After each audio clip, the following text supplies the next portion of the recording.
মহিলা বলতে যারা সরকারে আছেন, ক্ষমতায় আছেন, তারা বলছেন লড়াইটা হারিয়ে গেছেন বলে তারা দুঃখ করছেন। লড়াই করার দরকার কি ছিল? তারাই তো বিচার দিলেন না, তারাই তো তথ্য প্রমাণ লোপাট করলেন, তারাই তো অপরাধীদের আড়াল করলেন, খুনি ধর্ষকদের আড়াল করলেন। ফলে আমাদের লড়াই কি হয়েছে সেটা লড়াই করার দরকার পড়বে কেন? মানুষ নির্বাচিত সরকার, তারা তো অপরাধ ঘটলে বিচার দেবেন, বিচার করবেন, অপরাধীদের ধরবেন, শাস্তি দেবেন, এটাই স্বাভাবিক। এখন তারা বিচার করতে আসছে যে লড়াইটা কমলো না বাড়লো। লড়াই হচ্ছে, লড়াইয়ের তাপ কিছুই কমেনি, লড়াইয়ের উত্তাপও কমেনি, লড়াইয়ের যেটা হচ্ছে কিছুটা স্থিমিত তো স্বাভাবিকভাবেই হবে। 1 বছর ধরে মানুষ যদি দেখে যে আমাদের লড়াই আন্দোলনের কোনো মূল্য দিচ্ছে না আমার সরকার, যাদের আমরা ভোট দিয়ে নির্বাচিত করেছি, ফলে সাধারণ মানুষ হতাশাগ্রস্ত, স্বাভাবিকভাবেই হতাশ হয়েছেন মানুষ এবং সরকারকে তার স্বরূপ চিনে নিয়েছেন যে আমাদের সরকার এত মানুষ, প্রায় 2 কোটি মহিলা 14ই আগস্ট রাত জাগলেন, তারপরেও তাদের সরকারের টনক নড়ে না। ফলে এই সরকার কোন রকম গণ আন্দোলনের ভাষাকে পাত্তা দেয় না, এইটা তো মানুষ বুঝে নিয়েছে। মেয়েদের রাতে বেরোতে বারণ করেছে, এত কিছুর পরেও একজন মহিলা মুখ্যমন্ত্রী হয়ে এমন একটা মন্তব্য, কি বলবেন? দেখুন, এটা সংঘ পরিবারের কথা। ফলে সংঘ পরিবারের মধ্যে যারা আছেন, শুধুমাত্র কেন্দ্রের শাসক দল আছেন তারা না, আমাদের রাজ্যের শাসক দল তারাও সংঘ পরিবার সংজাত। ফলে সংঘ পরিবারের যারা যে মনোবাদ মেনে চলেন, মনুসংহিতা, তাতে বলাই হচ্ছে মহিলারা হচ্ছে 2য় শ্রেণীর নাগরিক, তাদের স্থান হচ্ছে রান্নাঘরে আর শোবার ঘরে, পুরুষের মনোরঞ্জন আর সন্তানের উৎপাদন, এই হচ্ছে তাদের কাজ। ফলে হচ্ছে যে আমাদের যদি রাজ্যে গত 1.5 দশক ধরে দেখেন, পার্কস্ট্রিটের ঘটনা থেকে শুরু করে ছোট ঘটনা, সাজানো ঘটনা, কখনো বলা হচ্ছে আমার সরকারকে বদনাম করার জন্য এরা ধর্ষণের কথা বলছে, কখনো আবার নির্যাতিতাকেই তারই চরিত্র আনানো হচ্ছে, বলছে লাভ অ্যাফেয়ার, কখনো বলছে মেয়েটি প্রেগন্যান্ট ছিল, এখন বলছে মেয়েটি রাতে বেরিয়েছিল কেন। অর্থাৎ ধর্ষকদেরও কিন্তু কখনো কন্ডেম করেন না, মানে মুখ্যমন্ত্রী বলেন না যে হচ্ছে যে তোমরা কড়া শাস্তি পাবে। দর্শকদের বিরুদ্ধে আজ অব্দি কোনো হচ্ছে কড়া বক্তব্য শুনেছেন? শোনেননি। যত বক্তব্য শুনেছেন নির্যাতিতা রাতে বেরোবে না, দিনে বেরোবে না, ওই করবে না, সেই করবে না, এইসব। এইটা হচ্ছে মনুসংহিতার কথা, মনুবাদ নাগপুর থেকে যা শেখানো হয় সেই কথাই উনি বলছেন।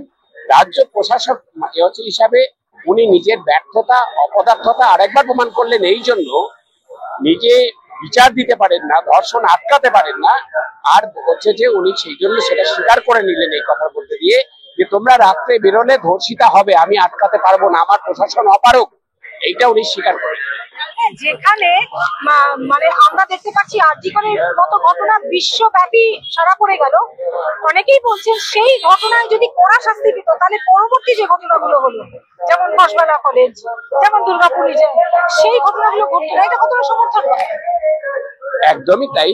যদি আরজিকরে আমরা বলেছিলাম যে আরজিকরের ঘটনায় যদি দোষীরা সাজা পায়, তাহলে হচ্ছে যে দর্শকদের বুকে একটা ভয় থাকবে, অপরাধীদের বুকে তারা 10 বার ভাববে। কিন্তু আমাদের প্রশাসন অপরাধীদের বুকে বল জোগালো না, শুধু তাদের মুখে নতুন লজ্জা জোগালো। এখন অপরাধীরা কোথাও গিয়ে বলে না রেপ করে দেবো, মার্ডার করে দেবো, তারা বলে গিয়ে আরজিকর করে দেবো বলে হুমকি দেয়। ফলে এই যে মনোজিৎ মিশ্ররা যেভাবে সাহস পেয়েছেন, পুলিশ প্রশাসন তাদের বিরুদ্ধে 1001টা অভিযোগ করলেও তাদেরকে ছাড়া রেখে দিয়েছে। এই সন্দীপ ঘোষের মাননীয় মুখ্যমন্ত্রী ভেবেছিলেন প্রাইজ পোস্টিং দেবেন, এই যে এখানকার পানিহাটির চেয়ারম্যান করে দিলেন যে বডিপুরি ছিলেন তাকে। ফলে হচ্ছে যে তিনি অপরাধীদের সাজা দেওয়ার বদলে অপরাধীদের প্রমোশন দেন। পুলিশকে গালি দিল অনুব্রত মন্ডল, তারপরে গিয়ে বীরভূম সফরে গিয়ে তার গুরুত্ব বাড়িয়ে দিলেন, কি সব কোর কমিটি না কি আছে তাদের আরো তার ওজন বাড়িয়ে দিলেন। ফলে এটা বারবারই রাজ্যবাসী দেখছেন, যত বেশি অপরাধ করবে মুখ্যমন্ত্রী তত তাকে প্রমোট করবেন এবং হচ্ছে যে অপরাধীদের ঢাল হয়ে দাঁড়াবেন, শুধু না অপরাধীদের উৎসাহিত করবেন। ফলে অপরাধীরা বুঝে গেছে আমাদের শাস্তি হওয়া দূরের কথা, আমরা যদি অপরাধ করে মুখ্যমন্ত্রীর সুনজরে নেক নজরে আসতে পারি, তাহলে আমাদের আগামী দিনের হচ্ছে যে উজ্জ্বল ভবিষ্যৎ। আরজিকরে প্রকৃত দোষীদের শাস্তির ব্যাপারে আপনারা কতটা এখনো আশাবাদী? আপনাদের অবস্থানটাই কোথায়? দেখুন, সত্যি কথা বলতে দেশের বিচার ব্যবস্থার উপরে আস্থা রাখা ছাড়া তো আর কিছু করণীয় নেই। তা না হলে তো নৈরাজ্য নেমে আসে, মানুষ আইন নিজের হাতে তুলে নেয়, আমরা কখনোই সেটা চাই না। ফলে আমরা শান্তিপ্রিয় আইন মেনে চলা নাগরিক হিসাবে আমরা বিচার ব্যবস্থার উপরে ভরসা রাখতে চাই। তবে একথাও ঠিক যে বিচার ব্যবস্থার উপরে ভরসা মানুষের আস্তে আস্তে হচ্ছে যে সেখান থেকেও ভরসা হারাচ্ছেন মানুষ। সেখানে দেখা যাচ্ছে যে যাদের টাকা পয়সা, আম্বানি আদানি থেকে শুরু করে আমাদের এখানে কালীঘাটের কাকুর সাহেব যিনি, তাদের মামলা যত দ্রুত শুনানি হয় বাকি আমরা যা রাজ্যের পানিহাটির ওই অভয়ার পরিবারের কথাই হোক, অথবা যদি বলেন রাজ্য সরকারের কর্মচারীদের ডিএর মামলার শুনানি হোক, অন্যান্য যেসব শুনানি দেখছেন তো দীর্ঘসূত্রিতা কাকে বলে, ফলে বিচার ব্যবস্থা সেটাও এই হচ্ছে যে আমাদের শ্রেণীবিভক্ত সমাজে সেটা হচ্ছে যে যাদের পয়সা কড়ি আছে তাদের স্বার্থ দেখেই চলে, সেখান থেকে নিরাশা আসছে।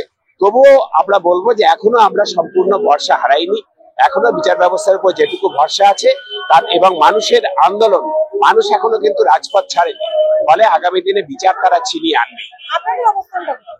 আমাদের অবস্থান ওটাই যে হচ্ছে যে আমরা শুধু অভয়ার বিচার যখন চাই বলছি, আমরা শুধুমাত্র পানিহাটির ওই পরিবারের মেয়েটির বিচার চাই বলছি না, আমরা বলছি অভয়াদের বিচার চাই। আমার মেয়ে, আপনার মেয়ে, আমার মেয়ে, আপনার মেয়ে, বাংলার প্রতিটি ঘরে ঘরে মেয়েরা, তাদের প্রত্যেকের সঙ্গে ঘটে যাওয়া সমস্ত অন্যায় অনাচার তার বিচার চাই। পশ্চিমবাংলায় একটা ন্যায় বিচারের পরিবেশ ফিরিয়ে আনতে হবে, পশ্চিমবাংলায় গণতন্ত্র ফিরিয়ে আনতে হবে এবং এই দুর্নীতির শিকড় ধরে টান মেরে এটাকে উচ্ছেদ করতে হবে। সেইটাই হচ্ছে আমরা মনে করছি যে প্রকৃত বিচার।